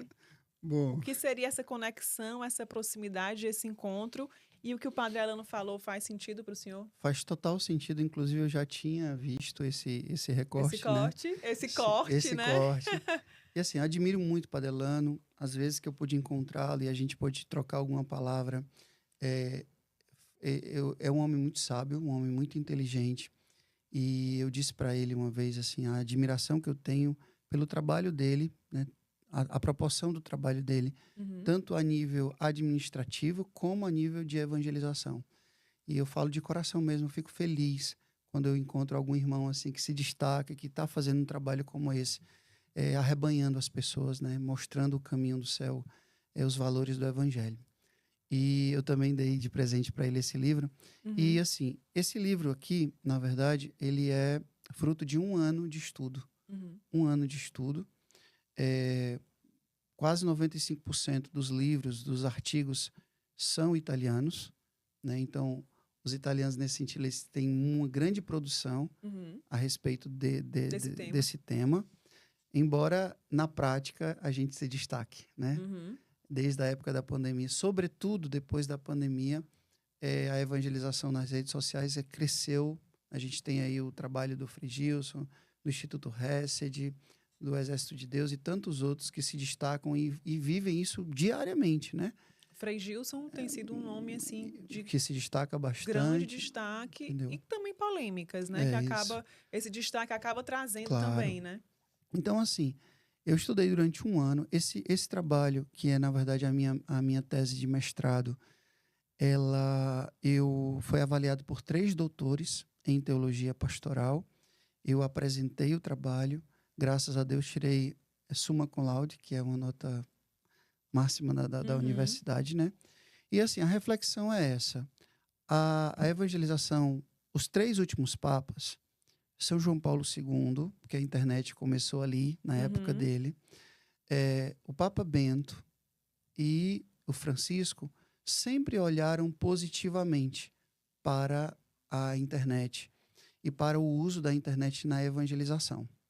Tanto que, por exemplo, o Papa Bento dizia que a internet, as redes sociais, é uma nova ágora, é uma nova praça. Não é uma terra de ninguém, porque as pessoas estão ali, as pessoas estão curtindo, comentando, compartilhando. E o Papa Francisco disse que a gente precisava trabalhar para que as redes sociais fossem um lugar em humanidade e não somente de fios. E ele disse, e o Papa Francisco chega a dizer que a internet é um dom de Deus. Só que o que acontece? Assim como lá na parábola tem o trigo. E o inimigo vem e joga o joio, né? E aí o que acontece? Como a evangelização nas redes sociais é um fenômeno, e fenômeno é aquilo que está aparecendo, a gente está entendendo ainda o que é. Existem bem poucos estudos sobre isso. Por exemplo, o tema da evangelização nas redes sociais, pelo que eu pesquisei, praticamente tem 2, se eu não me engano, 2, 3 livros que tratam especificamente sobre isso. Então é algo que está acontecendo e que nós estamos usando e entendendo. Claro, a gente já consegue identificar alguns joios e algum trigo. Como identificá-los? Como identificar? A primeira coisa que o Papa Francisco também coloca como um critério é a questão da autorreferencialidade. Por exemplo, e por que eu usei esses 3 capítulos, né? São 3 capítulos. A conexão. Nós vivemos em um mundo chamado em uma infosfera. Existe um teórico da comunicação italiano, mas que dá aula nos Estados Unidos, chamado Luciano Floridi, que ele fala que a gente vive uma quarta revolução. A gente vive nessa vida on-life. Né? Essa vida live, né? Ao vivo, né? Essa vida assim? on-life. Essa vida que já não dá mais para a gente separar. Né? O online do offline. A gente vive uma vida on-life. Essa infosfera. Hoje, todas as dimensões da sociedade é tocado por isso.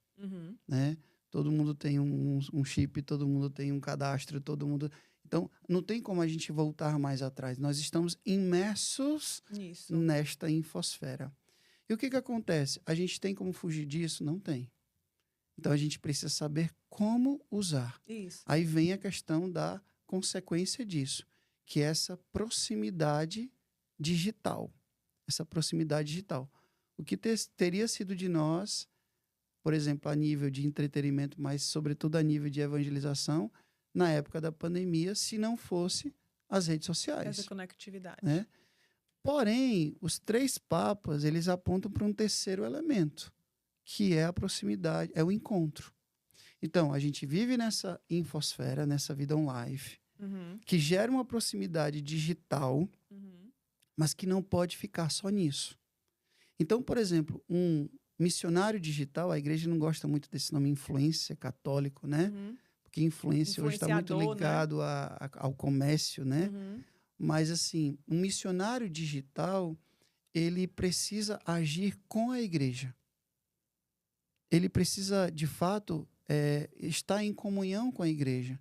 Então, quando tem um influência católico que fala mal do Papa, que fala mal da CNBB, que não frequenta a sua paróquia, que não tem vida de comunidade, já é um motivo para eu desconfiar. Sim. Né?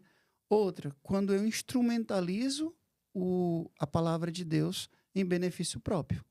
Né? Eu comercializo a palavra de Deus. Claro, nós sabemos a necessidade para manter um trabalho de evangelização, a gente precisa de uma boa câmera, de uma boa iluminação, de um bom Wi-Fi. E precisa, tudo bem. Agora, quando eu uso a palavra de Deus para isso somente, em benefício próprio. Em benefício próprio, em que eu estou preocupado somente em números, em visibilidade, em competir com o outro, já perdeu completamente o sentido da evangelização. E eu coloco 2 elementos também muito importantes, né? Além da comunhão da igreja, o risco da autorreferencialidade, eu coloco mais 2 elementos que são muito importantes. Primeiramente, é a capacidade de escuta. O influenciador, o missionário digital, ele é normalmente aquele que está sempre falando, mas ele escuta as pessoas que o acompanham, porque o aplicativo também me dá condição para isso. Eu sou capaz de escutar as pessoas que me acompanham, né? E, de fato, eu estou comprometido com o processo de evangelização. Sabe, Juliana, uma das coisas que eu aprendi depois de tanto estudo, assim, que eu fiquei, assim, triste com essa constatação. Foi chegar à conclusão de que nem todo missionário digital, aliás, nem todo influencer católico é um evangelizador. Embora ele use elementos da religião, mas nem sempre ele evangeliza. Por quê? Porque não está comprometido com a essência do evangelho. Mas às vezes está comprometido só com o seu bolso e com o seu ego. Isso é um grande risco. Por isso que quando eu lancei o livro, o meu objetivo é que as pessoas pudessem ler o livro nessas 3 dimensões que os papas, que a igreja nos orienta. Está no ambiente digital, ok? Gerar essa conexão, essa proximidade digital, ok? Mas não esquecer isso aqui. O encontro. Sabe, uma das maiores experiências que eu vivi nos 3 livros, né? Esse primeiro livro, Caminho de Reconciliação, ele foi lançado no primeiro ano da pandemia. Então, as pessoas passaram um ano inteiro confinadas e eu lancei o livro em dezembro. E foram no shopping, na livraria Leitura, o primeiro dia. Foram 3 horas. Que é onde os teus livros estão disponíveis, também, né? Aqui em Fortaleza, também. Livraria Leitura. Também. e nas livrarias católicas e na internet também. Ah. O primeiro dia de lançamento, no sábado, foram 3h30. O segundo dia de lançamento foram 4h30. E eu estava preocupado se as pessoas iriam ou não. E quando as pessoas ficavam ali, esperando na fila, com o livro na mão, e chegavam para mim, às vezes emocionadas, chorando, dizendo: Frei, aquela live que o senhor fez durante a pandemia, a missa que o senhor presidia todos os dias, às vezes os nomes que eu ia pegando, de quem faleceu, de quem saiu do hospital, aquele dia que o senhor respondeu a minha mensagem, às vezes eu confesso que eu nem lembrava, mas salvou a pessoa naquele dia, despertou a esperança no coração dela.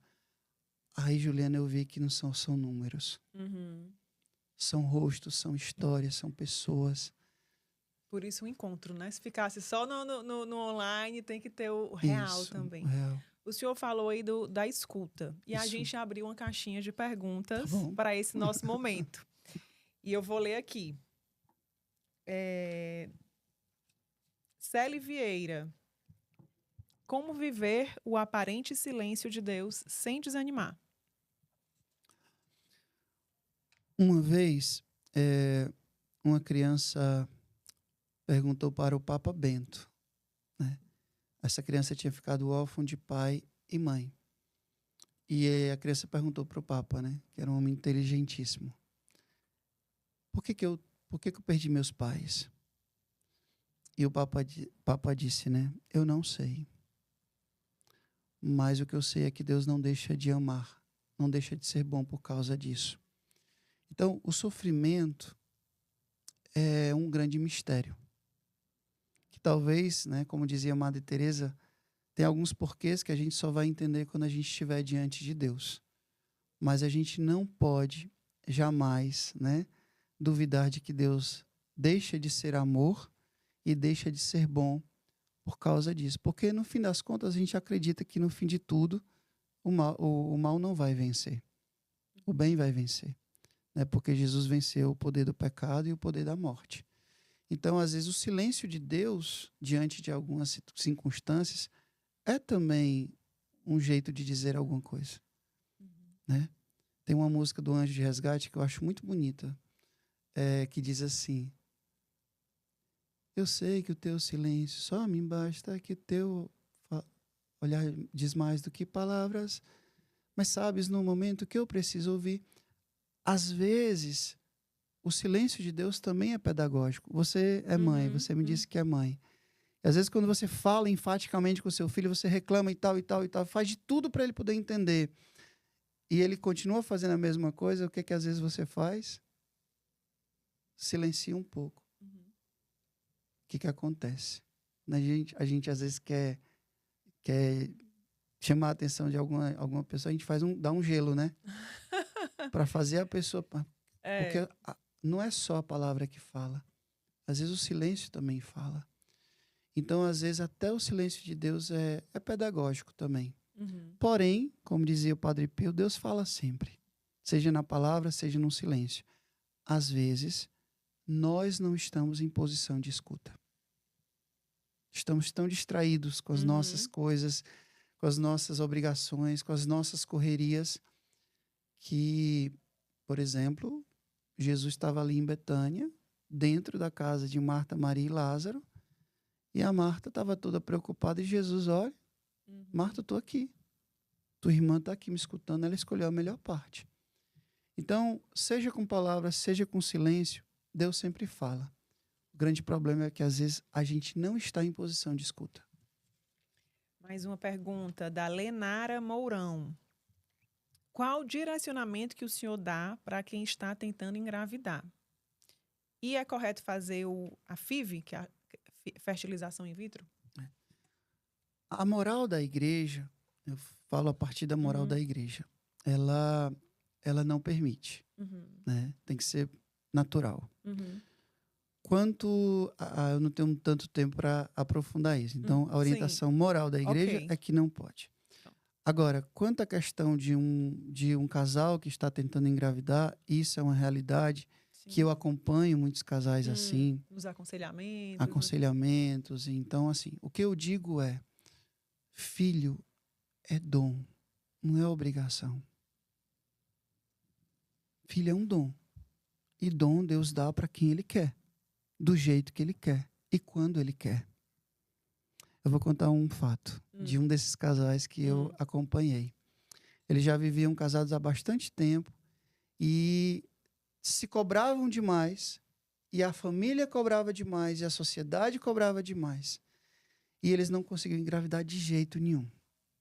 E um dia eles foram me buscar lá no convento para uma reunião na casa de uma família amiga. E no caminho eles vinham partilhando comigo essa grande dor.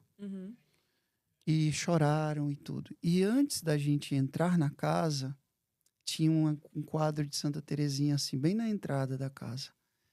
E eu disse assim, peraí, antes da gente entrar, eu quero dar uma bênção em vocês e fazer uma oração. A gente parou ali em frente, aquele quadro de Santa Teresinha, que é uma santa que eu admiro muito também, e eu fiz uma oração neles. Fiz uma oração sobre ela, sobre ele, e eu disse isso. Filho é dom, não é obrigação. E se é dom, Deus dá a quem Ele quer, quando Ele quer. Menos de 3 meses, ela engravidou. E teve uma filhinha linda. Hoje está linda. E depois... Lenara Mourão, procura o Frei para ele abençoar. E depois dessa, engravidaram de gêmeos. Então vem em dobro.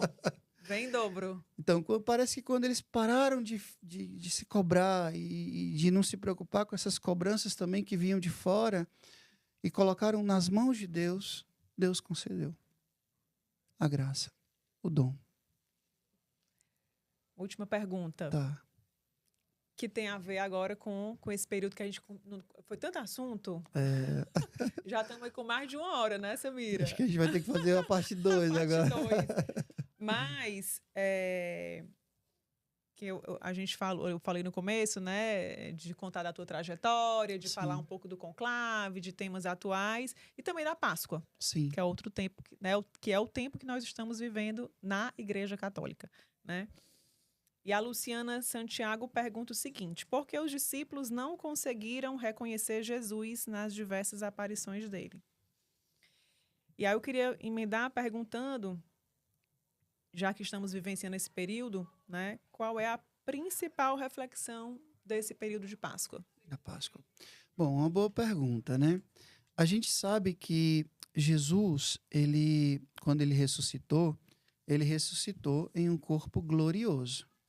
Era o mesmo corpo que passou pela cruz. Tanto que ele fez questão de deixar os estigmas, as chagas, né? Mas era um corpo glorioso. Existe uma explicação de Santo Agostinho que eu acho interessante para a gente perceber. Diz assim como Jesus, antes da ressurreição, o Espírito, né? Jesus não, mas a gente, por exemplo, né, também. O corpo está a alma, o espiritual está submetido aos limites do corpo, né? Porque a gente tem uma alma, a gente tem um espírito, mas está submetido aos limites da nossa corporeidade. Sim. Na ressurreição é como se fosse o oposto, né? Os limites do corpo já não estão mais submetidos aos limites do espiritual, porque aconteceu a glorificação.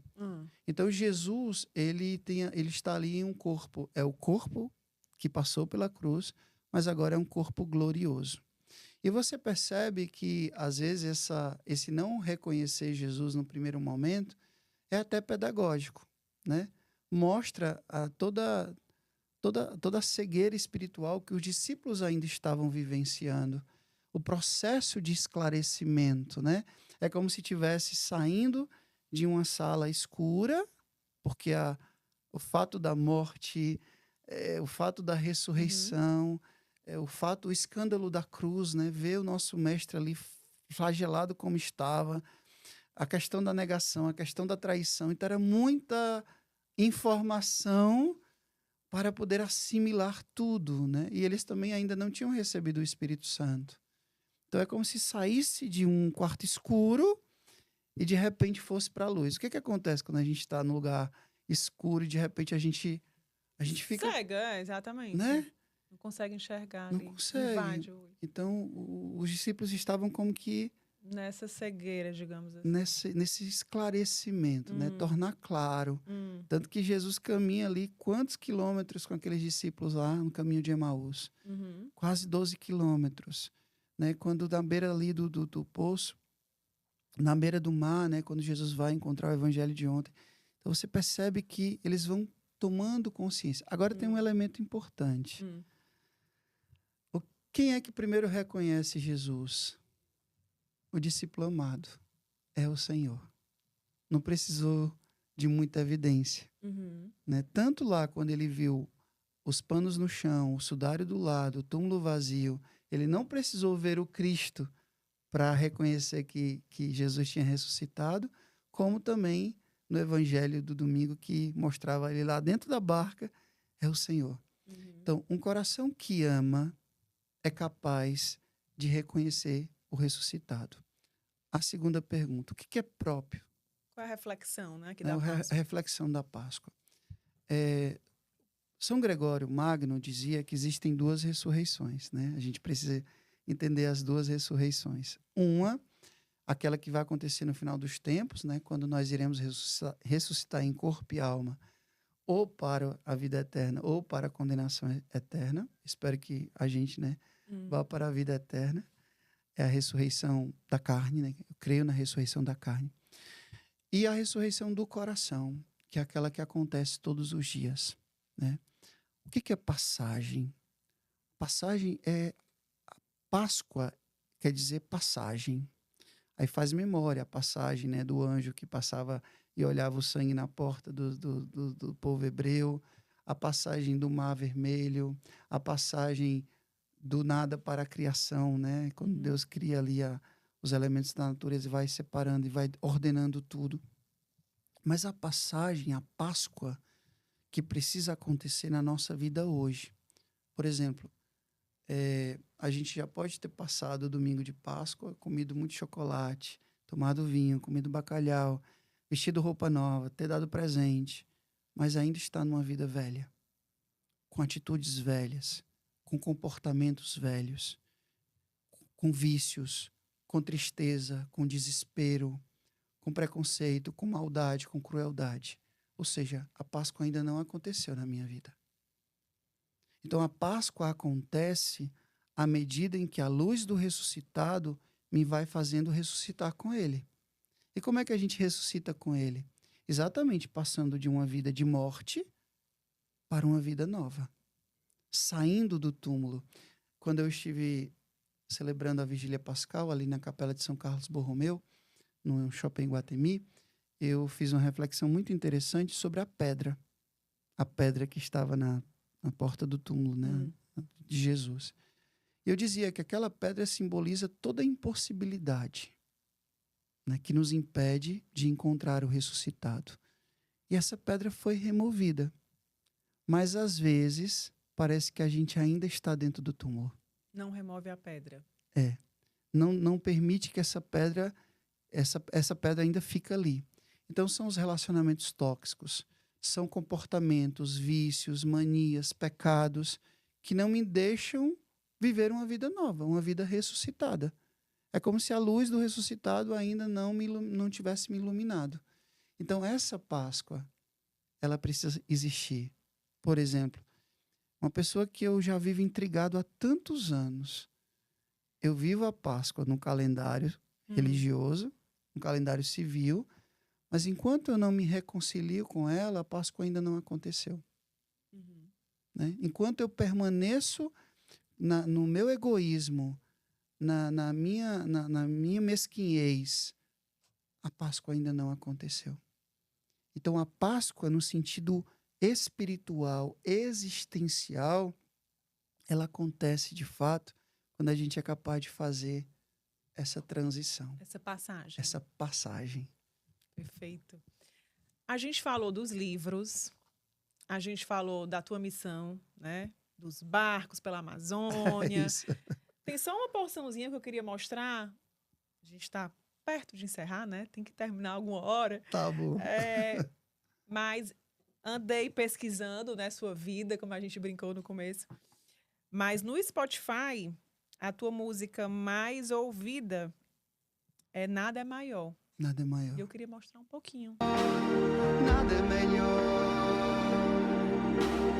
nada vale mais do que estar contigo, Senhor. Nada é maior, nada é melhor, nada vale mais do que estar contigo, Senhor.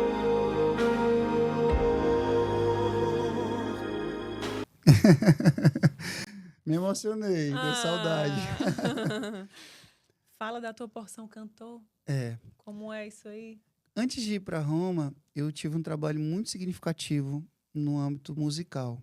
Eu cheguei a gravar um CD chamado Alento, com músicas, as 12 músicas todas autorais, e tem alguns clipes aí. E depois eu lancei um projeto que se chama Chamados, onde eu convidei pessoas, conhecidas ou não, para cantar comigo. E então ali eu tenho música com a irmã Kelly Patrícia, por exemplo, né? A Madre Kelly Patrícia, música Lindo És. Tenho também participação da irmã Ana Paula, que é uma cantora lá de São Paulo, que é freira. Tenho também de amigos a Ellen, o Fleury e do Davidson Silva. Davidson Silva, para mim, eu sempre fui fã, muito fã dele. Ele é um missionário da comunidade católica Shalom e é, para mim, uma das vozes mais lindas do mundo, né? Porque ele tem uma voz lindíssima, é um dos maiores cantores católicos e que eu tive a graça de deixar de ser só fã e se tornar amigo. E a gente se tornou amigos, né? E um dia eu fiz essa música, eu compus essa música em um retiro que eu fiz, um retiro espiritual, depois de uma viagem que eu tinha feito na Europa, porque a música diz assim: dos caminhos que eu percorri, das pessoas que eu encontrei, dos lugares que eu conheci, dos bens que eu conquistei, dos gostos que saboreei, nada é melhor do que estar contigo. Eu tinha rodado a Europa todinha, mas quando eu cheguei em casa, que eu peguei o violão e fui para a capela, eu senti uma paz, uma presença tão forte de Jesus que eu não tinha sentido nesses lugares que eu tinha ido. Ou seja, eu encontrei Jesus ali, do lado do meu quarto aqui. Então eu queria expressar isso na música. E aí eu comentei com ele sobre essa música em um jantar, a gente saiu para comer alguma coisa com outros amigos também. Ele mora no Rio, ele estava aqui em Fortaleza numa missão. E aí eu convidei, assim, né? Tipo, com muito receio, assim, com vergonha, porque imagina, eu cantando com Davidson Silva. E ele prontamente aceitou. E não somente aceitou gravar a música, como fazer o clipe. E aí eu fui no Rio, a gente gravou esse clipe lá no Rio. E tá aí, né? Uma das mais escutadas. Tem sempre que ter a dose da coragem, né, Exato, Frei? Seja encontrando o Papa, seja chamando alguém para... A ousadia espiritual. A ousadia espiritual. E aí eu fui para Roma e lá eu ainda lancei algumas músicas que eu já tinha deixado pronto. E aí, quando eu voltei, muitas pessoas me convidaram para fazer shows. Cheguei a fazer alguns pocket shows pequenos.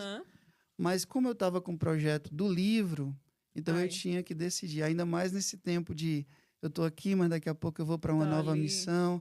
Então, juntar uma banda, ir para estúdio, gravar, produzir, é uma coisa que demanda muito tempo, demanda também custos. E aí eu deixei um pouquinho assim mais, mas não é que eu não ame cantar. Eu amo cantar, eu amo compor. A minha fé é muito musical, mas assim, trabalho musical eu deixei um pouquinho de lado por causa, né, que eu queria focar mais no livro nesse momento. Mas quem sabe pode vir novidade. Mas o senhor canta na missa? Canto na missa. Quem quiser assistir, acompanhar as suas missas... Onde em Fortaleza? Eu moro no Seminário Seráfico Nossa Senhora do Brasil, ali em Messejana. Nós somos uma fraternidade de 15 frades. Dentre eles, nós temos vários estudantes também. E, normalmente, eu presido ali, né? Praticamente todos os dias. Final de semana, dia de domingo, eu não tenho um horário exato, porque nós somos vários frades, padres. E aí a gente faz uma escala. Então, eu recomendo que vocês me acompanhem nas redes sociais, sobretudo no Instagram, porque eu sempre coloco lá @fr.wiltermalveira.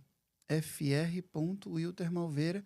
E lá eu disponibilizo sempre os lugares e os horários que eu vou presidir a Bora missa. acompanhar. Vamos chegando na reta final, tem uma perguntinha. Tem outra pergunta? Tenho. Se o senhor tivesse 1 minuto com Jesus, que pedido levaria? Senhor, que eu te ame acima de tudo. Santo de devoção. Padre Pio, Nossa Senhora, qual é a sua relação com Nossa Senhora? é profunda. A minha vocação nasceu por causa dela. E a minha devoção especial é Nossa Senhora de Lourdes. Uma frase inspiradora, uma reflexão para a gente encerrar? É uma frase inspiradora e uma reflexão. O amor tudo vence. O amor tudo vence.